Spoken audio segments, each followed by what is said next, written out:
आप सभी प्रिय छात्रों को मेरा नमस्कार। मैं रोहित मिश्रा आप सभी का अपने आरबीएस महाविद्यालय के ऑनलाइन प्लेटफॉर्म पर हार्दिक स्वागत करता हूं।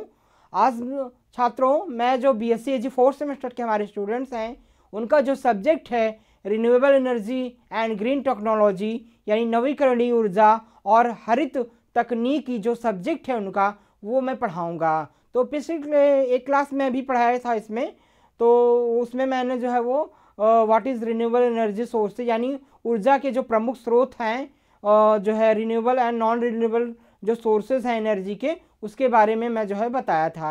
यानी नवीकरणीय ऊर्जा और अनवीकरणीय ऊर्जा जो थी, उनके प्रमुख जो है वो स्रोत कौन कौन से हैं, उसके बारे में मैं पढ़ाया था। तो उसी कड़ी में जो है आज आपको कुछ जो है आपके जो सब्जेक्ट से रिलेटेड है, आपका जो टॉपिक है वो contribution of renewable energy in agriculture, ठीक है ना। यानी आपका कृषि में जो है वो नवीकरणीय ऊर्जा का क्या योगदान है, ये मैं आपको पढ़ाऊँगा।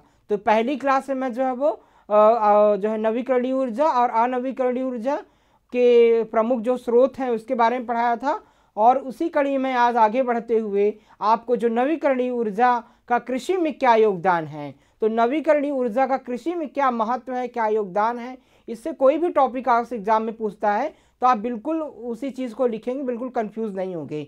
चाहे आपका नवीकरणीय ऊर्जा के प्रमुख योगदान कृषि में पूछता है, चाहे नवीकरणीय ऊर्जा का क्या महत्व है, तो वो पूछता है, तो दोनों एक ही आपका वो आंसर रहेगा। तो बिल्कुल आप कंफ्यूज मत होंगे। तो आइए प्रिय छात्रों, मैं अपनी क्लास को जो है वो स्टार्ट करता हूँ। कि जैसा कि आप लोग स्क्रीन पर देख रहे होंगे, contribution of renewable energy sources in agriculture, यानी जो रिन्यूएबल एनर्जी है, आपकी अक्षय ऊर्जा है या नवीकरणीय ऊर्जा है। देखो हिंदी में क्या है, चाहे वो अक्षय मतलब क्या होता है, जो क्षय ना हो, जो नष्ट ना हो। तो अक्षय ऊर्जा पूछता है या नवीकरणीय ऊर्जा पूछता है या रिन्यूएबल एनर्जी पूछता है, वो सारे क्या हैं, एक ही शब्द हैं, एक ही आपके अर्थ इसके निकलेंगे, ठीक है ना। तो जो नवीकरणीय ऊर्जा है, इसका कृषि में क्या महत्व है, क्या योगदान है, ये मैं आपको पढ़ाऊँगा। तो सबसे पहले जानते हैं कि नवीकरणीय ऊर्जा क्या है, ठीक है ना। मैं पहले भी पिछली क्लास में मैं इसके बारे में थोड़ा डिस्कस कर चुका हूँ कि नवीकरणीय ऊर्जा जो होती है, जो कभी नष्ट नहीं होती है। कि जैसे क्या होता है, अक्षय यानी नष्ट ना होने, जैसे सबसे ही हम पहचान सकते हैं, अक्षय यानी जो नष्ट ना हो, जिसका विनाश ना हो, तो अक्षय है, ठीक है, जिसका क्षय ना हो। तो उसी प्रकार से उसी का मिलता जुलता शब्द है, उसी पर्यायवाची नवीकरणीय ऊर्जा है, यानी रिन्यूएबल, जिसका बार बार रिन्यूएबल होता रहता है, जो कभी नष्ट नहीं होती है, उसका जो है वो निर्माण स्वतः जो है प्रकृति में होता रहता है, तो वही है नवीकरणीय ऊर्जा। तो नवीकरणीय ऊर्जा जो कभी जो है वो, जिसका जो है अंत नहीं है, जो नष्ट नहीं होती है, पुनः उसका निर्माण जो है वो प्रकृति में चलता रहता है, और ये प्रकृति के द्वारा प्राप्त होती है, और इसमें जो है किसी प्रकार का प्रदूषण जो है वो नहीं होता है, इसमें किसी प्रकार के पॉल्यूटेंट्स जो है वो नहीं होते हैं, ये प्रकृति को किसी प्रकार से नुकसान जो है वो नहीं पहुंचाती है। तो इस प्रकार की जो ऊर्जा होती है उसे हम नवीकरणीय ऊर्जा के नाम से जो है वो जानते हैं। तो ये कौन कौन सी नवीकरणीय ऊर्जा होती है, जैसे नवीकरणीय ऊर्जा सबसे प्रमुख है जो है वो सोलर एनर्जी यानी सौर ऊर्जा, दूसरी जो है पवन ऊर्जा, जिसको हम विंड पावर कहते हैं या विंड एनर्जी के नाम से जानते हैं, तीसरी जो है हमारी बायोमास एनर्जी, जिसको हम जो है वो बायोमास ऊर्जा के नाम से जो है वो जानते हैं, तीसरा अगला चौथा जो है वो जैविक ईंधन, ठीक है ना, जो हमारा बायोफ्यूल है वो भी रिन्यूएबल एनर्जी के अंतर्गत आता है, और अगला क्या है, जल ऊर्जा, जो हाइड्रो एनर्जी है, जिसको हम जल ऊर्जा के नाम से जानते हैं, और अगला क्या है, भूतापीय ऊर्जा, जिसको हम थर्मल एनर्जी के नाम से जानते हैं। किस नाम से जानते हैं, थर्मल एनर्जी या भूतापीय ऊर्जा के नाम से जानते हैं। तो और अगला है ज्वारीय ऊर्जा, ठीक है ना, ज्वारीय ऊर्जा जो है वो, उसको हम जो है वो वांड एनर्जी के नाम से जो है वो जानते हैं। तो इस प्रकार के जो है वो तमाम ऊर्जा के प्रमुख स्रोत हैं, जो आपके रिन्यूएबल एनर्जी के प्रमुख स्रोत के रूप में या अक्षय ऊर्जा के स्रोत के रूप में जो है वो जाने जाते हैं। ये जो इनका निर्माण जो है वो स्वतः प्रकृति में होता रहता है, और ये अक्षय होते हैं, जो कभी नष्ट नहीं होने वाले होते हैं, और इसमें किसी प्रकार के जो है पॉल्यूटेंट्स नहीं होते, किसी प्रकार के जो है वो प्रदूषक नहीं होते हैं, जो पर्यावरण को किसी प्रकार से हानि जो है वो नहीं पहुंचाते हैं। तो अक्षय ऊर्जा जो है वो वर्तमान समय में बहुत ही प्रमुख जो है वो एक स्रोत के रूप में, एक अच्छा जो है विकल्प के रूप में उभरता हुआ जो है वो सामने आ रहा है। जैसे जैसे भारत की जनसंख्या या विश्व की जनसंख्या निरंतर बढ़ती जा रही है, तो उसको खाने के लिए, रहने के लिए आवास चाहिए, भोजन चाहिए और तमाम प्रकार की ऊर्जा के स्रोतों को चाहिए। देखिए छात्रों, जैसे हम क्या है कि जैसे जितनी जनसंख्या बढ़ेगी उतना ही पृथ्वी पे दबाव बढ़ेगा ऊर्जा के लिए।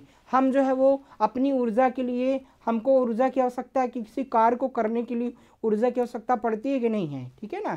जैसे मान लीजिए हम ट्रेवलिंग कर रहे हैं, तो ट्रेवलिंग करेंगे, चाहे वो हम अपने सेल्फ खुद के वाहन से करें या जो है वो अपने जो सार्वजनिक वाहन से करें, तो चाहे जिससे करें, लेकिन हमको कहीं ना कहीं स्पेस चाहिए, ऊर्जा चाहिए, ठीक है ना। तो जो वाहन में चलाने के लिए क्या है, पेट्रोल डीजल, ये हमको ऊर्जा की खपत बढ़ रही है कि नहीं बढ़ रही है, ठीक है ना। तो इसकी इतनी ज़्यादा खपत बढ़ रही है कि सप्लाई नहीं पा रही है। जो हम घरों में ईंधन के रूप में प्रयोग कर रहे हैं, प्राकृतिक gas, LPG gas, liquid petroleum gas, उसको भी क्या है, हमारे खाना पकाने के लिए ऊर्जा हमको चाहिए, ठीक है ना।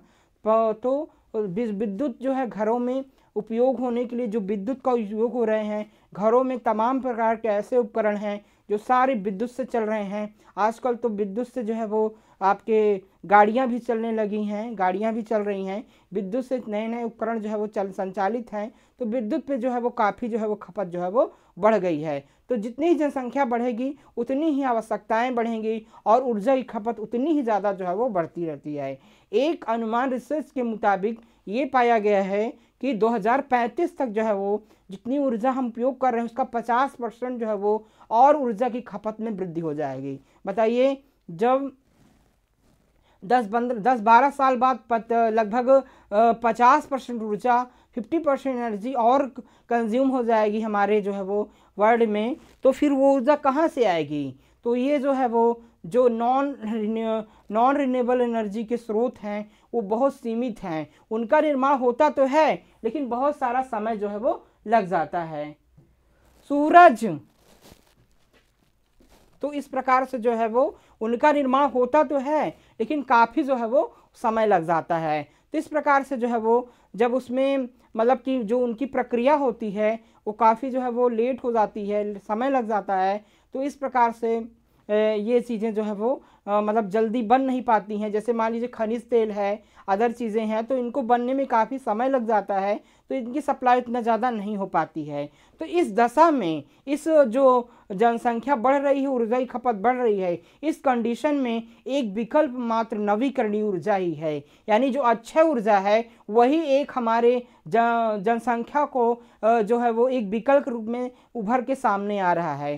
तो ये जो है वो नवीकरणीय ऊर्जा के स्रोतों को हमको पहचानना चाहिए, उनको सही उपयोग करके हम ऊर्जा की खपत को जो है वो कम कर सकते हैं। तो इस प्रकार से जो है वो नवीकरणीय ऊर्जा का जो है वो बहुत ही महत्वपूर्ण योगदान है, बहुत ही एक विकल्प रूप में सामने जो है वो आ रहा है। कृषि क्षेत्र में हो, चाहे वो जो है वो अदर क्षेत्र में हो, सारे क्षेत्रों में इसका उपयोग बहुत ही अच्छा जो है वो साबित हो रहा है। तो कृषि क्षेत्र में भी जो नॉन रिन्यूएबल सोर्सेज हैं, नवीकरणीय ऊर्जा के जो सोर्सेज हैं, उनका काफ़ी उपयोग जो है वो हो रहा है। चाहे वो फसल की जो है वो सिंचाई करने में हो, चाहे वो फल संरक्षण में हो, चाहे फसलों को सुखाने में हो, चाहे अदर फैक्ट्रीज में हो, चाहे मिल्क प्रोडक्शन में हो, मिल्क प्रोसेसिंग यूनिट में हो, हर जगह इसका अच्छी से जो है वो यूटिलाइज जो है वो हो रहा है और बहुत ही अच्छा रिजल्ट सामने आ रहा है। तो छात्रों में थोड़ा सा डिटेल में बताना चाहूँगा कि कैसे इनका यूटिलाइज हो रहा है एग्रीकल्चर में नॉन रिन्यूएबल सोर्सेज का। तो आइए देखते हैं।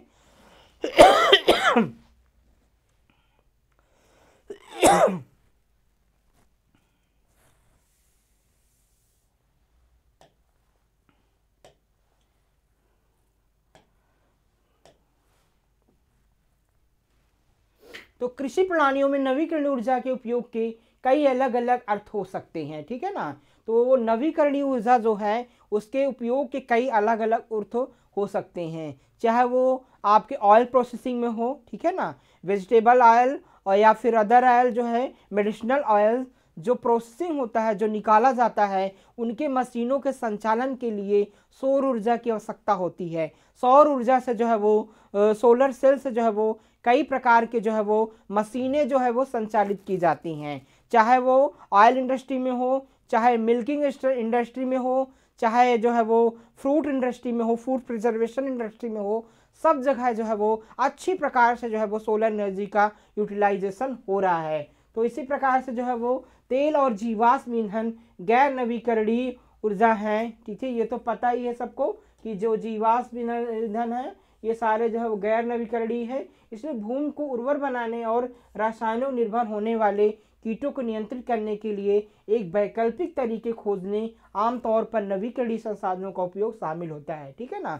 तो आप जैसे भी है, जैसे आपको जो भी किसी भी क्रॉप के डिग्रेडेशन के लिए, देखिए मैंने पहले भी आपको बताया था कि जो सूर्य है, जो सोलर पावर है, ये ब्रह्मांड की सबसे बड़ी शक्ति है। सबसे बड़ी जो ऊर्जा का स्रोत है वो ब्रह्मांड में क्या है, सूरज है, सूर्य है। तो सूर्य से जो है वो काफ़ी तापी ऊर्जा जो सोलर एनर्जी प्राप्त होती है, उसी से प्रकृति का संचालन होता है। चाहे पौधे अपना भोजन बनाते हों, चाहे तमाम प्रकार के जो सूक्ष्म जीव हैं वो जो है वो डिग्रेडेशन की प्रक्रिया, किण्वन की प्रक्रिया जो है वो प्रकाश की उपस्थिति में ही अच्छे से कर पाते हैं। तो तमाम सारे कार्यों को करने के लिए, कार्यों के संचालन के लिए, सूक्ष्म जीवाणुओं के पोषण के लिए जो है वो सूर्य की आवश्यकता, सूर्य के प्रकाश की आवश्यकता जो है वो पड़ती है। तो ये सारी क्रियाएं जो है वो सूर्य की प्रकाश की उपस्थिति में ही जो है वो संचालित जो है वो होती हैं। तो इसी प्रकार से जो है वो तमाम प्रकार के चीज़ों को, सूक्ष्म जीवों को नियंत्रित करने के लिए सूक्ष्म कीट, जो कीड़े, जो मृदा में हानिकारक कीट हैं, उनकी संख्या को नियंत्रित करने के लिए सोलर पावर जो है वो आवश्यक होता है। किस प्रकार से आवश्यक होता है?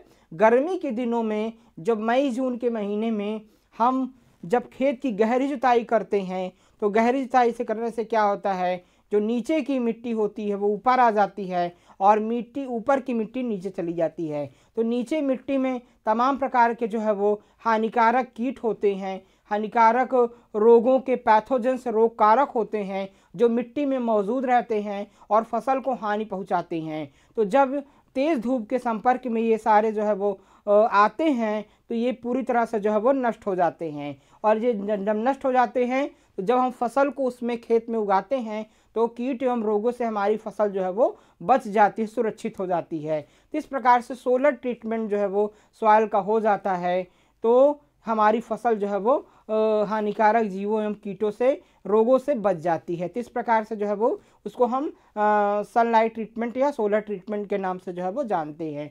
तो ये भी बहुत ही अच्छा विकल्प है, सूर्य की रोशनी से होता है। और नेक्स्ट चीज़ क्या होती है, किस तरह तरीकों से तेल बढ़ती कीमत के प्रति किसानों को संवेदनशील कम कर देता है। मैं यहाँ बात कर रहा हूँ जैविक ईंधन की बात कर रहा हूँ। तो जैविक ईंधन जो है वो कई चीज़ों से प्राप्त होता है, जैसे कई प्रकार के जो पौधे होते हैं उनसे जो है वो जैविक ईंधन का निर्माण किया जाता है। जैसे आपके जो है वो आपका बिनौला हो गया, आपका जो है वो इथेनॉल हो गया, जो गन्ने से प्राप्त होता है, मक्के से प्राप्त होता है इथेनॉल, और जो है वो जेट्रोफा ऑयल से प्राप्त होता है। जेट्रोफा जो है बायोडीजल जिसको प्लांट कहते हैं, उससे जो है वो जैविक ईंधन बनाया जाता है। और जैविक ईंधन से कई प्रकार के जो है वो वाहनों का जो है, मशीनों का संचालन जो है वो किया जाता है। तो जैविक ईंधन जो है वो एक बहुत ही महत्वपूर्ण रिन्यूएबल एनर्जी का सोर्स सामने आ रहा है, वैकल्पिक ऊर्जा का बहुत ही महत्वपूर्ण स्रोत उभर करके सामने आ रहा है, जिससे ऊर्जा की काफ़ी जो है वो बचत की जा सकती है। तो इस प्रकार से जो तेल की बढ़ती हुई डिमांड है, जो मिनरल ऑयल्स की बहुत बड़ी बढ़ती हुई डिमांड्स है आपके जो है वो पेट्रोल और डीजल और केरोसिन के रूप में, उसकी खपत को जो है वो जैविक ईंधन से हम कम कर सकते हैं। बहुत ही अच्छा जो है इसका रोल है। तो कई प्रकार इस तरीके से तेल की जो बढ़ती हुई कीमत है,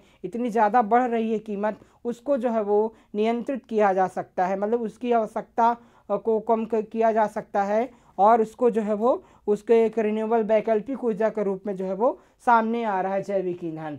और नवीकरण ऊर्जा से कृषि कार्यों को करने के लिए बिजली उत्पादन शामिल है, ठीक है ना। तो नवीकरणीय ऊर्जा के अंतर्गत, इसको हम जल ऊर्जा के नाम से जानते हैं, तमाम प्रकार के नदियों में बड़े नदियों में जो है वो बांध को बना करके, बड़े बड़ी नहरों में, नदियों में बांध का निर्माण करके जहाँ पर पानी को इकट्ठा किया जाता है और बिजली का उत्पादन किया जा सकता है। और बिजली को उत्पादन करके जो है वो हम तमाम प्रकार के जो है वो कृषि यंत्र को संचालित जो है वो कर सकते हैं, मशीनरीज को संचालित कर सकते हैं। एग्रीकल्चर जो है वो कृषि प्रोसेसिंग यूनिट का संचालन जो है वो विद्युत से ही जो है वो किया जा सकता है। तो विद्युत ऊर्जा का उत्पादन जो है हम रिन्यूएबल रिसोर्सेज से जो है वो कर सकते हैं। सिंचाई के लिए तथा नवीकरणीय ऊर्जा को जो है वो सिंचाई के लिए उपयोग किया जाता है। विद्युत ऊर्जा का सिंचाई के लिए, पशुओं के लिए, घरेलू उपयोग के लिए और पानी पंप करना, कृषि भवनों में प्रकाश की व्यवस्था, बिजली प्रसंस्करण संचालन और अन्य किया जाता है। तो कई प्रकार के जो है वो जब हम बिजली को उत्पादन करते हैं जो है वो जलीय ऊर्जा से, तो उसके द्वारा जो है वो फार्म पे या घरों पर जो है वो प्रकाश की व्यवस्था करते हैं। पशुओं के जो है वो उपयोग होने वाली जो मशीनरीज हैं, जैसे चारा काटने की मशीन हो गया और कई चीज़ें जो है वो वॉशिंग से संबंधित हो गया, पानी का संचालन का काम हो गया, ये तमाम प्रकार का जो है वो विद्युत से ही जो है वो किए जाते हैं। तो उसमें भी हम उपयोग कर सकते हैं। या फिर डेयरी यूनिट के संचालन के लिए, मिल्क प्रोसेसिंग के लिए, मिल्किंग मशीन को संचालित करने के लिए, कई प्रकार के जो है वो कार्यों करने के लिए जो है वो हम, या फिर खेतों की सिंचाई के लिए हम विद्युत ऊर्जा का अच्छा उपयोग जो है वो कर सकते हैं। तो ये भी अच्छा उपयोग है। नवीकरणीय ऊर्जा के द्वारा इन रूपों में सौर ऊर्जा, पवन ऊर्जा, जल ऊर्जा, पौधों से तेल, टिकाऊ स्रोतों से लकड़ी, बायोमास के अन्य रूप के उपयोग में किया जाता है। तो नवीकरण ऊर्जा के कई स्रोत होते हैं, जैसा कि मैं पहले भी आपको जो है वो डिस्कस कर चुका हूँ। तो इसका स्क्रीनशॉट लेते जाइएगा। नवीकरणीय ऊर्जा के द्वारा जो है हम कई प्रकार के जो है जैविक खादों का निर्माण करते हैं। जैविक खाद जो होती हैं उसमें तमाम प्रकार के आवश्यक पोषक तत्व जो है वो मौजूद होते हैं, जो पौधों को जो है वो पोषक तत्वों की पूर्ति करने में जो है वो मदद करते हैं। तो जैविक जो फर्टिलाइज़र्स हैं, बायो फर्टिलाइज़र्स हैं, वो भी एक प्रकार के जो है वो ऊर्जा हैं, एक प्रकार के जो है जो केमिकल एनर्जी है उसके सोर्स को जो है वो कम करते हैं और पौधों को जो है वो पोषक तत्व प्रोवाइड करते हैं। तो कई प्रकार के जो है वो पौधों के, पेड़ पौधों के अवशेष हो गया, फसलों के अवशेष को जो है वो डिग्रेडेशन से, उनके सड़न से जो है वो खादों का निर्माण करके जो है वो फसल में अच्छा, फसलों को उगाने का जो है वो अच्छा स्रोत है, जो तमाम प्रकार के रसायन जो उपयोग हो रहे हैं फसल में उसकी आवश्यकता को कम कर सकता है और जैविक रूप से जो है वो फसलों को मजबूती प्रदान करता है और जैविक चीज़ों को महत्व को जो है वो बढ़ाता है। पेड़ पौधों, खाद्य पदार्थों में जो है वो विषाक्तता को जो है वो कम करता है। इस प्रकार से भी इसका उपयोग जो है वो अच्छा होता है। उसके बाद मैं बात करूँगा सोलर एनर्जी का। सोलर एनर्जी का तो मैं डिस्कशन किया हूँ, थोड़ा सा और कर देता हूँ कि विभिन्न तापीय अनुप्रयोगों और विकेंद्रीय बिजली उत्पादन और वितरण प्रणालियों के माध्यम से सौर ऊर्जा प्रौद्योगिकी के एक महत्वपूर्ण भूमिका निभाने की संभावना है, ठीक है ना। तो जो सोलर एनर्जी है वो बहुत ही एक वैकल्पिक ऊर्जा के रूप में अक्षय ऊर्जा का जो है वो बहुत ही प्रमुख स्रोत है। जब से सौर ऊर्जा का विकास हुआ है, जो हमारी विद्युत ऊर्जा है, जो उस पर बहुत ही कम, उसकी जो इतना ज़्यादा डिमांड बढ़ रही थी, उसकी उपयोगिता जो है वो, उसका जो उस पर भार है उस पर कम हो गया है। यानी एक अच्छा विकल्प के रूप में सामने जो उभर करके आया है वर्तमान जनरेशन के रूप में, वो है सौर ऊर्जा। सौर ऊर्जा का उपयोग जो है वो काफ़ी अच्छी मात्रा में जो है वो हर कार्य में किया जा रहा है। खासकर जो कृषि में इसका उपयोग है वो बहुत ही अच्छा है। तो कृषि में जैसे सोलर पंप को, सोलर के सौर ऊर्जा आधारित जो पंप आ रहे हैं जो पानी उठाने का कार्य करते हैं नदियों से, तालाबों से, या फिर जो है वो जो आपका भूजल है उसको उठाने का कार्य जो कर रहे हैं, वो काफ़ी अच्छा योगदान रहा है। तो ये भी काफ़ी अच्छा है। इस पर सरकार जो है वो, हमारी गवर्नमेंट सब्सिडी भी काफ़ी दे रही है कि आप सौर ऊर्जा आधारित पंप को लगाइए और अच्छी तरह से अपनी फसल की सिंचाई करिए। इससे ऊर्जा की खपत जो है वो कम हो रही है और किसानों को जो है वो, जो किसानों की लागत है फसल में, वो भी कम होती रही है, ठीक है ना, कि इसमें किसी प्रकार के जो है वो बिल वगैरह बिजली का नहीं देना होता है। तो इस प्रकार से भी काफ़ी अच्छा उपयोग हो रहा है। इसके बाद जो है वो सोलर से आधारित जो है वो कई प्रकार के फार्म पे जो है वो विद्युत उत्पादन का कार्य किया जाता है, विद्युत रोशनी के लिए, प्रकाश के लिए, और जो है वो जो भी आपकी मिल्किंग यूनिट्स हो गई, प्रोसेसिंग यूनिट्स हो गई फार्म पे, ऑयल निकालने, वेजिटेबल्स ऑयल्स वगैरह प्रोसेसिंग करने की जो भी यूनिट है, आटा चक्की वगैरह संचालित करने के लिए जो भी यूनिट है, वो सारी जो है वो सौर ऊर्जा से संचालित की जा रही हैं, जिससे जो है वो किसानों को अच्छा जो है वो फ़ायदा हो रहा है और किसान की जो लागत है वो कम हो जा रही है और एक्स्ट्रा आमदनी का अच्छा स्रोत भी फार्म पे प्राप्त हो रही है। जैसे मान लीजिए कोई किसान जो है वो जैसे मान लीजिए अपने फार्म पे जो है वो जैसे पोल्ट्री फार्म चला रहा है, तो पोल्ट्रियों को जो है वो प्रकाश की आवश्यकता होती है, मुर्गियों को प्रकाश की आवश्यकता होती है, या फिर फार्म पे जो है प्रकाश की आवश्यकता होती है, मिल्किंग मशीन को चलाने के लिए विद्युत की आवश्यकता होती है, मिल्किंग जो भी आपके डेयरी एनिमल्स हैं उनकी लाइटिंग के लिए, चाहे उनको दाना वगैरह बनाने के लिए, उनको जो है वो आटा चक्की वगैरह की आवश्यकता पड़ती है, वो सारी जब जो है विद्युत आपका सौर ऊर्जा से जो संचालित हो जाएंगी तो विद्युत ऊर्जा की खपत कम हो जाएगी और किसान को बिल वगैरह पेमेंट नहीं करना पड़ेगा और किसान बिल्कुल फ्री जो है वो कास्ट ऑफ जो है वो सारी चीज़ों, सारे प्रोसेसिंग यूनिट को अच्छे से चला सकता है, लाइटिंग का काम कर सकता है, जिससे उसकी बचत होगी और उसके आय में जो है वो वृद्धि होगी। इस प्रकार से जो सौर ऊर्जा है वो बहुत ही अच्छा उभरता हुआ एक स्रोत रूप से एग्रीकल्चर में आया है। इसके अलावा जो है वो कई प्रकार की चीज़ों को सुखाने के लिए जो भी फ्रूट प्रिजर्वेशन है, अचार चटनी मुरब्बा आदि इंडस्ट्रीज़ हैं, वहाँ पर फलों को और सब्जियों को सुखाने के लिए एक अच्छा जो है वो सोलर ड्रायर का अच्छा उपयोग जो है वो किया जा रहा है। सो सोलर ड्रायर के माध्यम से जो है वो जो भी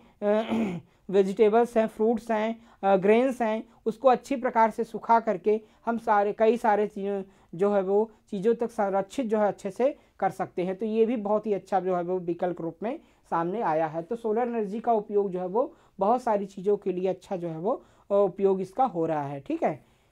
पृथ्वी दृष्टि से रोकी गई सूर्य की ऊर्जा का लगभग 1.8 गुणे 10 मेगावाट जो है वो होता है। इसका उपयोग जो है वो पृथ्वी के द्वारा इसको जो है वो रोका जाता है और ये इतना जो है वो मात्रा जो है वो पृथ्वी के द्वारा इसकी रोकी जाती है। इसके बाद इसे सबसे आशाजनक अपरंपरागत ऊर्जा स्रोतों में से एक बनाया जाता है। ठीक है ना। तो सबसे महत्वपूर्ण जो है वो जो आपका परंपरागत स्रोत है, रिन्यूएबल एनर्जी का सोर्स है, वो है सूर्य। और हमारे देश में अधिकांश भाग में सौर ऊर्जा वर्ष भर प्रचुर मात्रा में उपलब्ध रहती है। तो जो हमारा भारत देश है, इंडिया है, यहाँ पर सौर ऊर्जा की एक अच्छी मात्रा वर्ष भर जो है वो सूर्य की रोशनी पर्याप्त मात्रा में मिलती है और जिसका उपयोग हम अच्छी तरह से जो है वो कर सकते हैं। भारत में पूरे देश में प्राप्त होने वाला वार्षिक औसत दैनिक सौर विकिरण लगभग 1800 सेंटीमीटर प्रतिदिन होता है। ठीक है ना।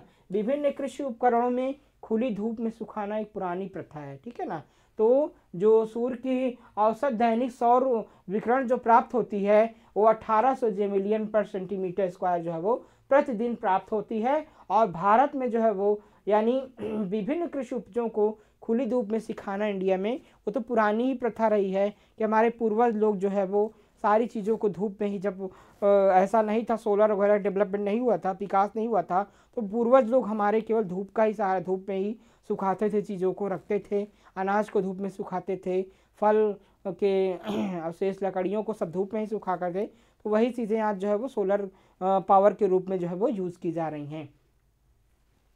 इसके बाद क्या होता है, एक सोलर कुकर होता है। तो सोलर कुकर क्या होता है, तो देश में अलग अलग प्रकार के यानी अप्रत्यक्ष प्रत्यक्ष फोकसिंग प्रकार के सोलर कुकर विकसित किए गए हैं। तो सोलर कुकर जो है वो कई प्रकार के अलग अलग प्रकार के होते हैं जो विकसित किए गए हैं, जिसके माध्यम से सूरज की रोशनी बॉक्स में प्रवेश करती है। इसमें क्या होता है कि एक बॉक्स होता है जिसके ऊपर जो है वो सोलर सेल जो है वो लगे होते हैं और उससे जो है वो सूर्य की रोशनी उसमें प्रवेश करती है और भोजन जो अंदर रखा होता है बॉक्स के अंदर उसको पका देती है। ठीक है ना।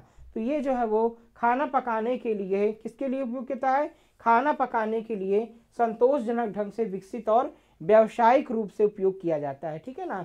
तो ये मुख्यतः जो है वो फूड को पकाने के लिए, भोजन को पकाने के लिए व्यावसायिक पर्पज़ से, कमर्शियल पर्पज़ से इसका उपयोग जो है वो होता है। तो सोलर कुकर जो है वो एक ऐसी जो है वो यंत्र होता है जिसमें सोलर सेल लगे हुए होते हैं और एक बाक्सनुमा होता है जिसमें सूर्य की रोशनी जो है वो सोलर सेल के माध्यम से प्रवेश करती है और जो उसके अंदर भोजन रखा होता है वो उसको जो है पकाती है। मुख्यतः इसका उपयोग जब व्यावसायिक रूप से हम जो है वो कॉमर्शियल पर्पज से फूड का जो है पकाने का काम करते हैं तो उसमें इसका उपयोग जो है मुख्यतः जो है वो किया जाता है।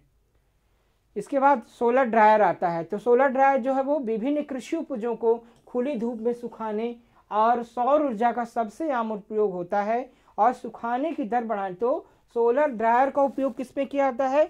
तमाम प्रकार की जो कृषि उपज होती हैं जैसे फल हो गया, सब्जियां हो गया, अनाज हो गया आदि को अधिक समय तक संरक्षित करने के लिए सुखाने की आवश्यकता पड़ती है। तो जैसे जब एक्सेस मात्रा में जो है वो अधिक मात्रा में यानी जो फ्रूट प्रोसेसिंग यूनिट होती हैं, वेजिटेबल प्रोसेसिंग यूनिट होती हैं, जैसे अचार बनाने के लिए, मुरब्बा बनाने के लिए, चटनियाँ और फलों को संरक्षित करने के लिए, तो उसको जो है वो करने के लिए सब्जियों को जो अचार वगैरह बनाए जाते हैं उनको अधिक समय तक संरक्षित करने के लिए, अनाज को संरक्षित करने के लिए हम हल्का सुखाते हैं। सुखाने से क्या होता है? पानी की मात्रा कम हो जाती है और इसमें सूक्ष्म जीवों का जो है इन्फेक्शन होने के चांसेस जो है वो उसके नष्ट होने के चांसेस जो है वो कम हो जाते हैं। तो इस प्रकार से अधिक दिनों तक हम उनको संरक्षित जो है वो कर सकते हैं। तो होता क्या है कि हमारे पूर्वज लोग भी हमारे इंडिया में बहुत पहले से ही जो है वो सुखाने की प्रथा प्रचलित थी कि हम अनाज को सुखाते थे और अचार हो गया, तमाम चीज़ बनाने के लिए हल्का जो है वो फल सब्जियों को सुखाया जाता था। तो वो पहले से ही प्रथा थी हमारे यहाँ। या फिर कई चीज़ें जो है बना करके जैसे चिप्स हो गया, पापड़ हो गया, तो उसको संरक्षित किया जाता था जो है सुखा करके ही।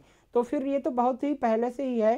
तो लेकिन जब इसको हम कमर्शियल पर्पज से करने लगे तो तमाम प्रकार के क्या है कि जब से मौसम विपरीत है या फिर हम खुले में इसको अच्छे से सुखा नहीं सकते हैं, उतनी ज़्यादा मात्रा में ज़्यादातर धूप में हम नहीं फैला सकते हैं या जगह हमारे पास कम है, तो उस अवस्था में जो है वो ड्राइंग का प्रोसेस है सोलर ड्रायर से जो है वो किया जाने लगा।